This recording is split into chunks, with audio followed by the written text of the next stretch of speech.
ರಾಧೆ ರಾಧೆ. ನನ್ನ ಎಲ್ಲ ಪ್ರೀತಿಯ ವೀಕ್ಷಕರಿಗೆ ನೀರಜ ಮಾಡುವ ನಮಸ್ಕಾರಗಳು. ಇಲ್ಲಿ ತುಮಕೂರಿನ ಕೃಷ್ಣ ಮಂದಿರದಲ್ಲಿ ನಡೆದ ಕೃಷ್ಣ ಜನ್ಮಾಷ್ಟಮಿಯ ಉತ್ಸವದ ಒಂದು ಚಿಕ್ಕದಾದ ತುಣುಕನ್ನು ನಿಮ್ಮ ಜೊತೆಗೆ ಹಂಚಿಕೊಂಡಿದ್ದೇನೆ. ನಿಮಗೆ ಇಷ್ಟವಾದಲ್ಲಿ ಇದೇ ಥರ ನನಗೆ ಲೈಕ್, ಶೇರ್ ಮತ್ತು ಸಬ್ಸ್ಕ್ರೈಬನ್ನು ಮಾಡಿ.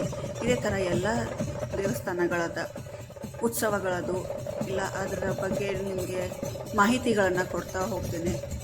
ಪ್ಲೀಸ್ ಇಷ್ಟವಾದಲ್ಲಿ ಲೈಕು, ಶೇರು, ಕಮೆಂಟ್ಸು ಎಲ್ಲದನ್ನೂ ಮಾಡಿ ಸ್ನೇಹಿತರೆ. ನಮಸ್ಕಾರಗಳು.